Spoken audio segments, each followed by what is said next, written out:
आज हम श्रद्धे द्वारा रचित भक्ति गाथा नारद भक्ति सूत्र का कथा भाष्य इसका अध्ययन कर रहे हैं। इसमें हम देखते हैं कि श्रद्धे हमें आगे क्या बता रहे हैं। श्रद्धे बताते हैं भगवान और भक्त में भेद कैसा। राम राम की मधुर ध्वनि के साथ कही गई महर्षि वाल्मीकि की अनुभव कथा ने सभी को रोमांचित कर दिया।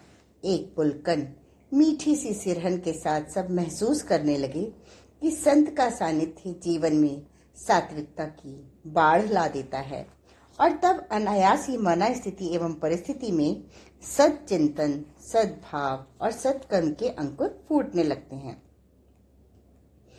होने लगता है चहुं ओर एक सुखद सात्विक परिवर्तन। रजस तमस के अवरोधक स्वतः ही इसमें लय विलय हो जाते हैं। इसीलिए संत का मिलन जिंदगी की सर्वाधिक पवित्र अनुभूति है। इस अनुभूति के सुखद स्पंदन हिमवान के आंगन में सब तरफ व्याप्त रहे थे। इस भक्ति समागम में इनकी सर्वाधिक सघनता थी,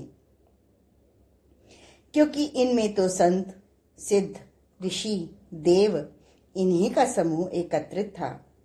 इस उद्गम से प्रवाहित भक्ति गाथा की कथा सरिता सभी लोगों को पावन बना रही थी। अब तो यह सभी लोकांतरों की चेतना का चैतन्य प्रवाह बन गया था, जहां काल क्रम से अनगिनत लहरें उमगती उफनती रहती थी। ना जाने कितनी दिव्य विभूतियां यहाँ स्वतः उपस्थित हो गई थीं। उन्हें कोई और नहीं, यहाँ के सात्विक वातावरण की सघनता स्नेहिल आमंत्रण संप्रेषित करती रहती थी। महर्षि विश्वसामह इसी आमंत्रण मंत्र से आकर्षित होकर पधारे थे। उनकी इस अचानक उपस्थिति ने सभी को चकित कर दिया, क्योंकि जो उन्हें जानते थे उन्हें मालूम था कि महर्षि विश्वसामह कहीं आते जाते नहीं।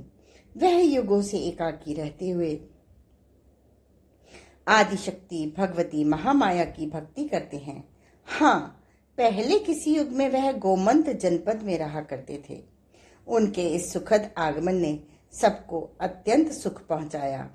महर्षि वशिष्ठ एवं ऋषि विश्वामित्र तो उनको इस तरह अपने बीच पाकर आह्लादित हो गए, क्योंकि ये दोनों महान ऋषि इनसे पूर्व परिचित थे।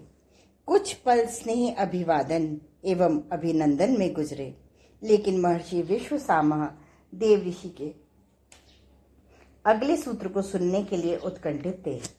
इसके लिए उन्होंने मुखर आग्रह भी कर डाला। देव ऋषि ने उन्हें नमन करते हुए अपना अगला सूत्र उच्चारित किया। तस्मिस्तज्जने भेदा भावात, अर्थात क्योंकि भगवान और उनके भक्त में भेद का अभाव है। देव ऋषि के इस सूत्र को सुनते ही महर्षि विश्वसामह उल्लसित होकर बोल उठे, आहा, सत्य, सुंदर, त्रिबार सत्य। इस भक्ति सूत्र पर इन लोक सम्मानित महर्षि की इस त्वरित प्रक्रिया से लगा कि उनकी कुछ स्मृतियां इस सूत्र में पिरोई हैं। देव ऋषि के अंतर्भावों में महर्षि की यह प्रतिक्रिया कुछ विशेष ढंग से ध्वनित हुई। उन्होंने इसके उत्तर में महर्षि से अनुरोध किया कि वह उस सूत्र की व्याख्या करें। महर्षि विश्वसामह संभवतः इस आग्रह के लिए तैयार नहीं थे, परंतु फिर कुछ पल सोचते हुए उन्होंने हामी भर दी। कुछ पल की शांति के बाद वे बोले, जिन दिनों मैं गोमंत जनपद में रहकर विद्या अध्ययन कर रहा था, उन्हीं दिनों वहां एक चरवाहा रहा करता था। मनसुखा, वह गुरुकुल की गायों को चराया करता था। गुरुकुल के वातावरण में रहने के बाद भी उसकी पढ़ाई में कोई रुचि न थी। हाँ, गुरुकुल के कुलपति ऋषि बृहत्साम जब भगवती महामाया की कथाएं कहते तो वह अवश्य ध्यान पूर्वक सुनने आ जाता। यदा कदा स्वयं भी ऋषि श्रेष्ठ से आग्रह करके जगदम्बा के चरित्र सुनता था। इसके अतिरिक्त उसमें अन्य कोई विशेष बात न थी। बस वह महर्षि के सौंपे गए कार्यों को निष्ठापूर्वक किया करता, कुछ विशेष न होने पर भी ऋषि बृहत्साम उस चरवाहे मनसुखा को अपने पुत्र से भी अधिक स्नेह करते थे। उनके उसके प्रति महर्षि की अतिरिक्त उदारता किसी को समझ में ना आती थी। उन्हीं दिनों मेरा स्वास्थ्य खराब हुआ। प्रारंभ में तो गुरुकुल के आचार्यों ने औषधीय चिकित्सा की, परंतु उससे कुछ लाभ न हुआ। इस तरह लाभ न हुआ तो कुछ मंत्र वेदता आचार्यों ने मंत्र प्रयोग किए, परंतु ये सब भी विफल रहे। सदा सफल होने वाले मंत्रों का विफल होना सभी के लिए आश्चर्य की विषय था। मेरी स्थिति दिन पर दिन बिगड़ती जा रही थी। अब तो चलना फिरना बंद हो गया था। भोजन, पथ्य, यहाँ तक कि औषधि का सेवन भी संभव न हो रहा था, क्योंकि जो कुछ ग्रहण करने की कोशिश करता उसी का अपमान हो जाता। ज्योतिष के मर्मज्ञ मनीषी भी आश्रम में थे। उन्होंने ग्रह गणना करके मेरा मार्केश एवं मृत्यु योग घोषित कर दिया। इन मनीषी आचार्यों के ज्ञान को सभी अकाट्य और अटल मानते थे। मेरी स्थिति मरणासन थी, सो मैं तो कुछ करने की स्थिति में या सोचने की दशा में था नहीं। ज्योतिष विद्या में पारंगत आचार्यों ने भी मार्केश निवारण के कई कठिन प्रयोग किए, परंतु कोई सफलता न मिली। आश्रम के सभी आचार्य एवं सहपाठियों का मुझ पर विशेष प्रेम था, सो चिंतित सभी थे, परंतु किसी से कुछ भी न हो पा रहा था।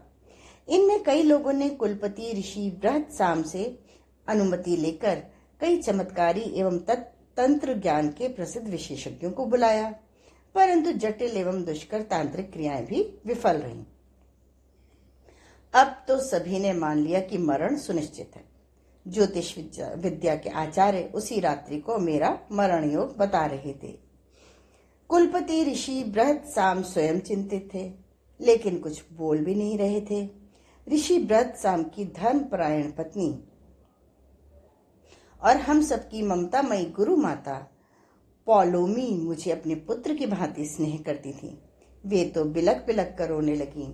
फिर उन्होंने कुलपति ऋषि बृहत्साम को एकांत में ले जाकर पूछा, क्या अब भी कुछ संभव नहीं? उनके इस कथन पर बृहत्साम ने कहा, पुत्र विश्व सामह का अटल मृत्यु योग है, इसे कोई भी टाल नहीं सकता। क्या कोई भी नहीं? गुरु माता ने जानना चाहा। हाँ, कोई भी नहीं, क्योंकि यह प्रारब्ध एवं प्रकृति का अकाट्य विधान है। परंतु आप तो कहते हैं कि भगवती सब कुछ करने में समर्थ है। हाँ, सो तो है, ऋषि बृहत्साम बोले, पर उन्हें ऐसा करने के लिए विवश कौन करेगा? फिर वे स्वयं ही बोले, अरे मनसुखा, वह तो माँ भगवानी का सबसे लाडला बेटा है। वह कुछ मांगेगा तो माता इनकार नहीं कर सकेंगी। ऋषि बृहत्साम के इतना कहते ही मनसुखा की खोज शुरू हुई। वह स्वयं भी मेरी बीमारी से व्यथित था। खोजने पर पास के अरण्य में मिल गया। ऋषि पुकार रहे हैं सुनकर वह दौड़ा भागा चला आया। उसके आने पर ऋषि ने कहा, पुत्र, तुम माँ से विश्व सामा का जीवन मांग लो, वह तुम्हारी पुकार अनसुनी नहीं करेंगी। ऋषि बृहत्साम के इस कथन पर सभी को अविश्वसनीय आश्चर्य हुआ, परंतु मनसुखा तो मेरे पास बैठकर करुण स्वर में बोला, माँ, विश्व सामा को स्वस्थ कर दो। ऐसा कहते हुए उसने मेरे मस्तक पर हाथ रखा।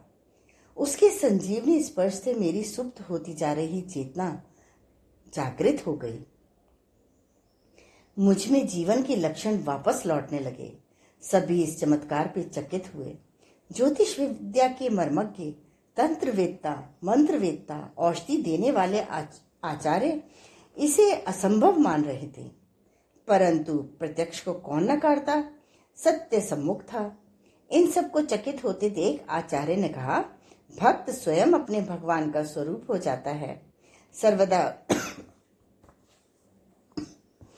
सर्वदा भक्ति का स्मरण करने वाले मनसुखा की चेतना भवानी में अंतर्लीन हो गई है। स्वस्थ होने पर मुझे एक कथा विस्तार से पता चली।